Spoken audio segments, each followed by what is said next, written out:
All right, we're here with the first video of the day. We're going to talk about Supreme Court Justice Amy Coney Barrett a bit. The hearings have been going, and first day, pretty much nothing really happened, but a little bit of meme action going on in the second day, and we'll get to in a second.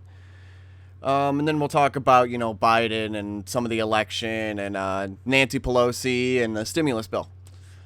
So up first, we got from Fox News, Barrett says she knew Faith would be caricatured, family would be attacked if nominated to Supreme Court. We knew that our lives would be combed over for any negative detail, Barrett said. Supreme Court nominee Amy Coney Barrett said on Tuesday that she expected attacks against her faith and her family when she was nominated to the Supreme Court, but that she and her family are all in on serving her country as the Senate Judiciary Committee began grilling Barrett and her marathon hearing continued.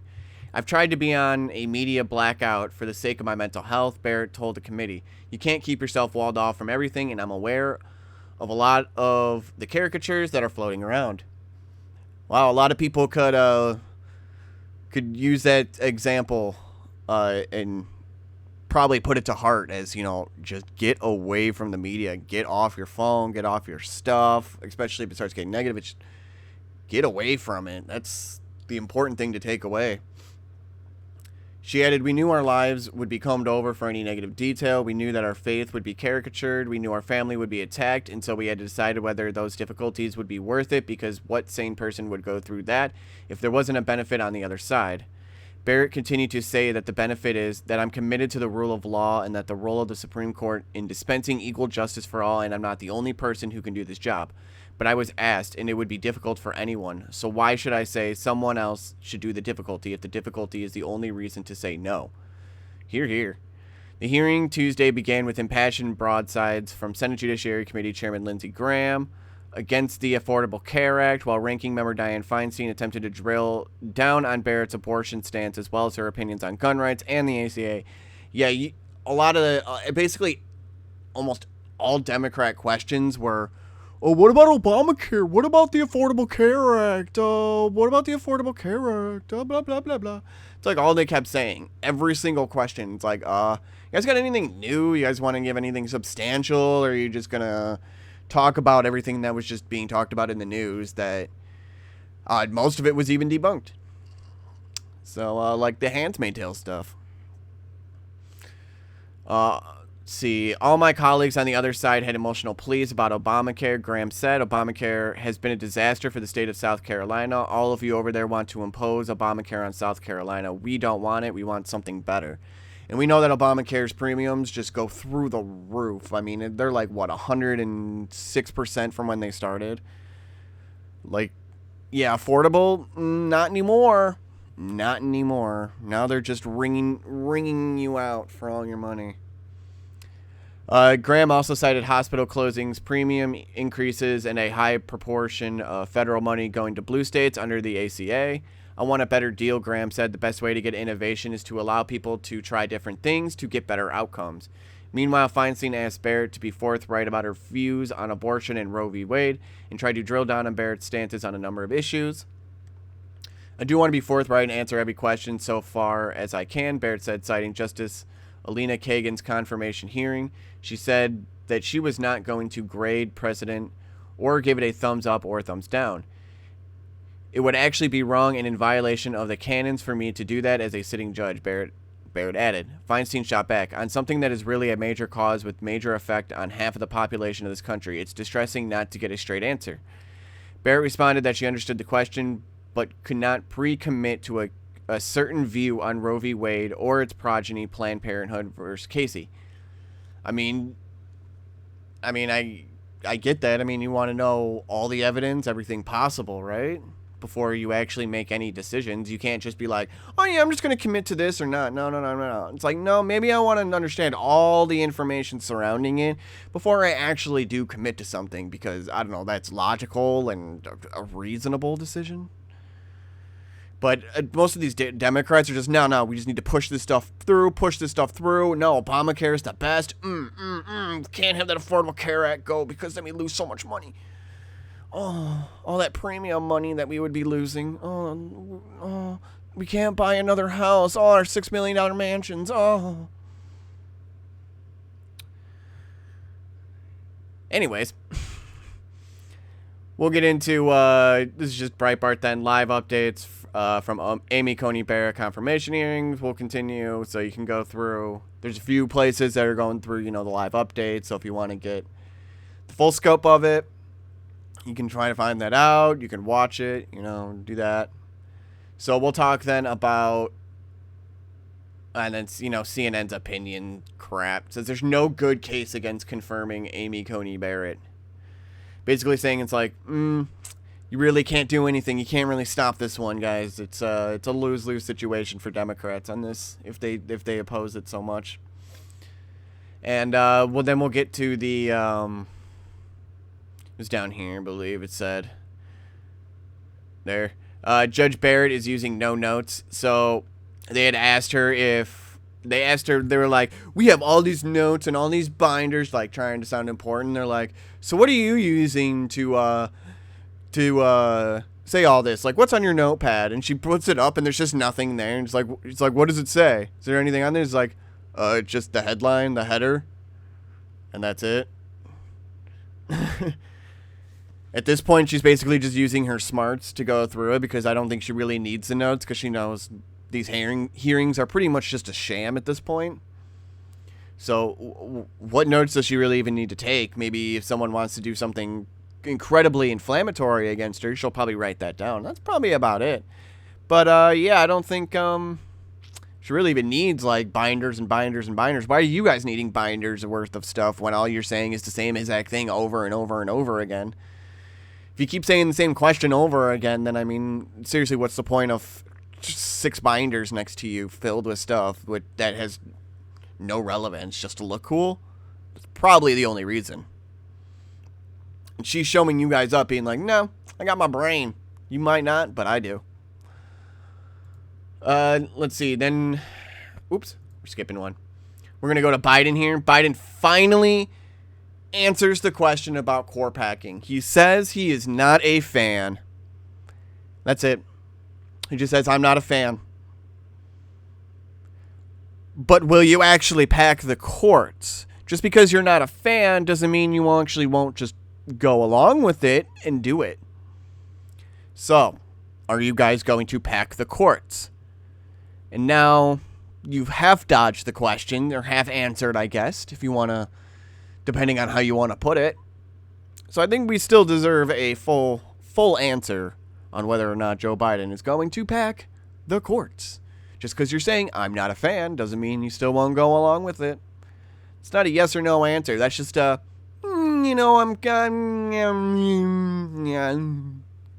it's pretty much about it. It's about as coherent as Biden trying to say it anyways. Now we've got Nancy Pelosi, take this deal. Democrat backlash after House Speaker sharply rejects Trump's $1.8 trillion coronavirus relief offer. Probably because he doesn't have bailouts for blue states like Nancy wanted, and probably whatever chicanery that she's putting in there. House Speaker Nancy Pelosi is facing backlash from some Democrats after she sharply rejected Trump's $1.8 trillion coronavirus relief offer. President Donald Trump on Friday offered a $1.8 trillion coronavirus relief package in talks with Pelosi after urging his team on Twitter to go big, moving closer to Pelosi's $2.2 trillion proposal. I mean, as the lockdowns go on, I mean, these smaller businesses are going to need this money. I mean, we've already lost, hundreds of thousands of small businesses at this point. And are those people that lost their businesses going to be compensated to then try to maybe do it once more, try to have a business once again? Or are we just going to be left to giant corporations taking over everything? Because I think that's what the Democrats really want, because that seems to be more what they're pushing. I mean, they're always in line with the tech giants and the big corporations anyways. They want to keep giving them kickbacks and bailouts. And I'm sure Pelosi, I don't know why Pelosi's being so adamant on just having her deal go through, probably because whatever's in there is something she can't let go on the Democrat side, I guess. And it's not in there coming from Trump, coming from the other Republican, coming from the the center group. There was so we've had your stimulus bill, which you don't want to negotiate on. Then there was the Republican one that was definitely too low, that there needs to be a middle ground in negotiation. Then there was the middle one where Democrats and Republicans came together to try to find it. And nope, it was still rejected because it wasn't what you wanted, Nancy. And now Trump is coming with the stimulus bill for $1.8 trillion. And it's still not enough for you, Nancy, because you just want yours. Just yours. That's all you want. At this point, you start to sound just like a petulant child. Oh, sorry. A petulant child. Make a decision, woman. That's all I got to say. Make a decision. Because you are playing with the lives of 300 million people at this point. And you need to go, I think. I think you just need to get out of office. If you're going to play around with the lives of hundreds of millions of people like this, then I'm sorry, you need to go. You got to go. Other people are willing to negotiate, and you're the only one standing in the way at this point. She said the proposal amounted to one step forward, two steps back, Pelosi wrote. But the House Speaker's decision has drawn criticism from some Democrats. Andrew Yang, a former presidential candidate, tweeted on Saturday, Nancy Pelosi, take this deal. But put politics aside, people are hurting. Hear, Andrew Yang.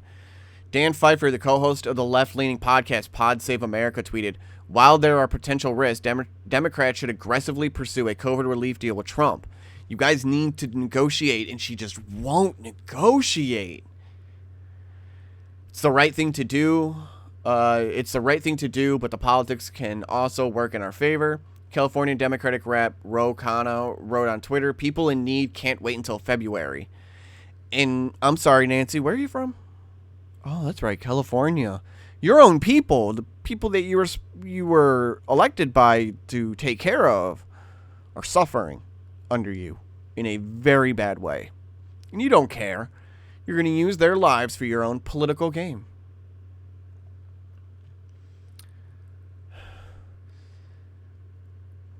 Says the Trump administration on Sunday called on Congress to pass a stripped-down coronavirus relief bill using leftover funds from an expired small business loan program as negotiations on a broader package ran into resistance. The administration's proposal, which Democrats dismissed as inadequate, was the latest twist in on-again, off-again talks to try to secure more stimulus as the economy struggles to recover from coronavirus-related shutdowns that threw millions of Americans out of work. In a letter to lawmakers, Treasury Secretary Steven Mnuchin and White House Chief of State Mark Meadows said they would continue to talk to Senate Democrat leader Chuck Schumer and House of Representatives Speaker Nancy Pelosi to try to reach agreement on a comprehensive bill, but they said Congress should immediately vote on legislation to enable the use of the unused Paycheck Protection Program funds, which total around $130 billion. The all-or-nothing approach is an unacceptable response to the American people, they wrote. A spokesman for Pelosi, the lead Democrat negotiator, did not immediately respond to request for comment. Representative Nita Lowey, the Democratic chairwoman of the House Appropriations Committee, rejected the administration's offer in a statement later on Sunday as woefully inadequate. We can only reopen our economy and set the foundation for a strong recovery if we support state and local governments on the front line of this crisis, Lowey said in a statement. You mean the ones that decided to lock down the hardest and now are suffering the hardest? So the ones that planned the worst are the ones that should be bailed out. Well, I think we should help the states, but we shouldn't just straight bail them out like they want, like Nancy wants. And I'm in one of those states. I don't want them just to be straight bailed out because that doesn't solve anything. And it uses our money. The people bails them out. So it doesn't solve anything. It just makes them seem more, they're going to feel more justified in their actions then if they get away with it. We got President Trump on Friday offered a $1.8 trillion coronavirus relief package and talks with Pelosi after urging the team on Twitter to go big. I don't know why they're repeating all this. It's redundancy at this point. A lot of people are suffering. A lot of small businesses are suffering. Minneapolis Federal Chief Neil Kashkari said on CBS Face the Nation on Sunday. White House Economic Advisor Larry Kudlow said on CNN State of the Union that Republicans would eventually come around. No, I don't think they are, especially with what Nancy wants in there, but she's so adamant on having that in there. She's unwilling to negotiate. I think if an agreement can be reached, they will go along with it, he said, adding there will be further efforts and negotiation on a package this week. And I think Trump's is probably the best one at this point. I think the only thing that is pretty much being taken out is the crap, bailing out all these blue states that just royally messed up during the pandemic. And then they're just going, oh, it's all Trump's fault. It's all Trump's fault. Oh, we did such a terrible job. It's all Trump's fault. Oh, no, please give us more money. Reelect me, please. More money, please. Yay, please, money. Yay, now I can buy another mansion. Yay. Anyways, we also then got from Reuters, a desperate Americans hit by pandemic beg Congress, Trump to pass economic relief bill. Sylvia Padilla spent last Thursday checking food pantries in Lubbock, Texas for groceries to feed herself, her daughter, and 3-year-old grandson.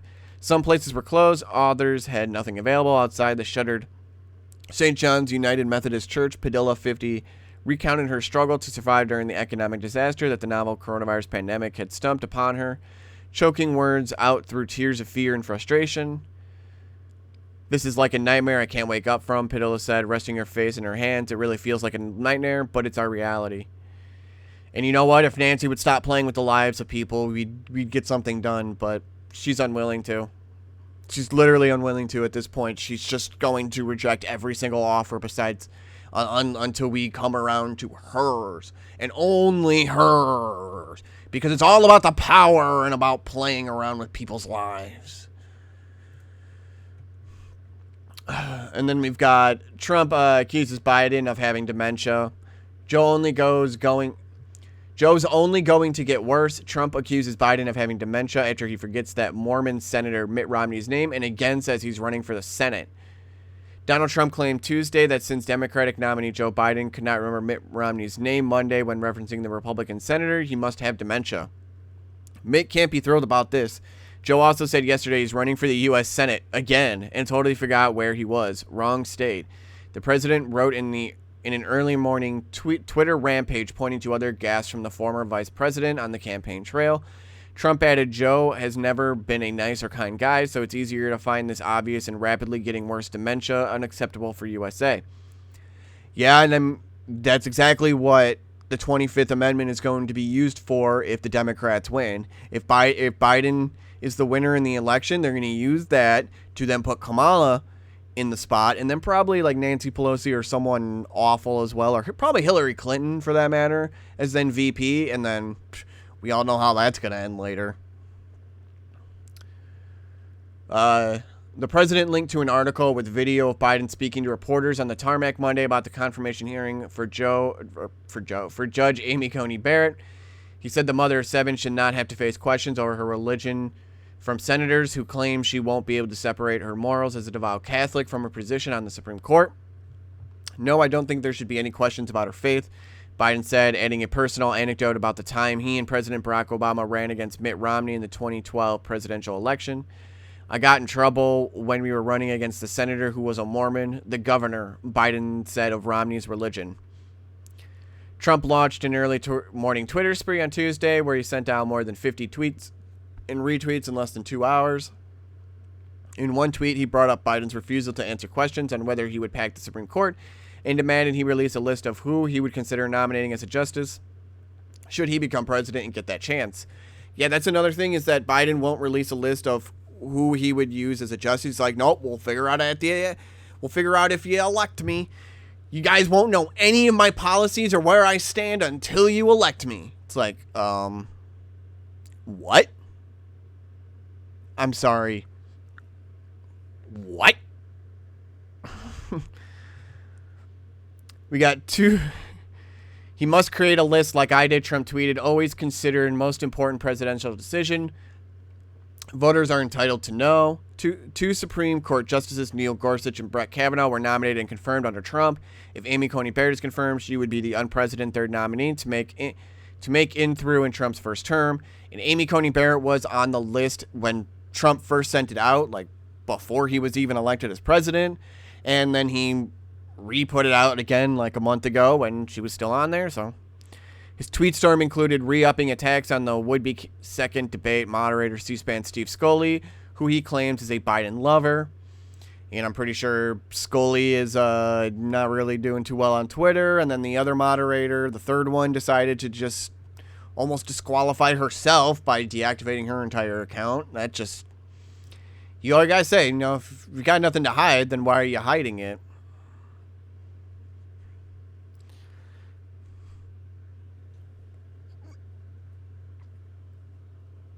Anyways, I don't know what I was doing there. His tweet storm included re-upping a text. Oh, I said that. He also took aim at the small turnout for Biden's campaign event in Toledo, Ohio on Monday and accused the presidential candidate of seeming sick and playing with his mask. The president claims he tested negative for coronavirus 2 days in a row after first testing positive overnight on October 1st.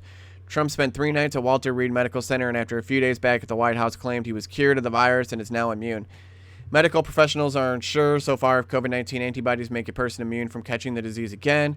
During Trump's rally in Florida Monday night, he mocked his Democrat rival for stating he was running for Senate, using the momentary lapse as more evidence of his claim that Biden is unfit for office. Trump, 74, has made the age and frequent gaffes of Biden, 77, a recurrent line of attack in his campaign against the former vice president. I thought he was 78. I thought he was 78. I was pretty sure he was 78. Camping in Toledo, Ohio on Monday, Biden provided the president with yet more fodder as he addressed United Auto Workers who represent a local General Motors powertrain plant. Yeah, there was a video going around of it was supposedly of Biden's event. I don't know if that was Toledo, Ohio. It might have been a different place, but the reporter's she's looking back and there's nobody's showing up. Nobody's come yet.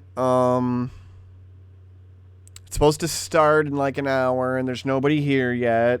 Okay. So I don't know if that's actually real or not, but it was pretty funny. We saw a couple of days ago, he held an event, a rally, and it had 8 people, but they weren't being specific if they were employees or just reporters or whatever. But they were all in circles, and it was very dystopian and weird and scary. Wouldn't want to be a part of that, that's for sure. So, yeah, it's looking like, I don't know. Biden's just seeming to be a coward more than anything. He's still cutting his campaign trail early, even though we're less than a month away from the election. He's still cutting it out early, and he's having other people campaign and rally for him. Like his wife, or John McCain's wife, or you'll probably end up having Michelle Obama then run for, just basically go out on the campaign trail for him. He literally can't do it himself. He's gaffing at everything. I'm pretty sure he's completely unfit, and if he was elected, then they're going to use the 25th Amendment on him, and they're going to unseat him and make Kamala the actual president. They'll be like, Joe, you were president for 4 years. Good job. Now you can step down. Okay, you're done. And they'll be like, oh, and it'll be 4 days, and he'll just be like, oh, okay. And then he'll go back to sleep in his basement.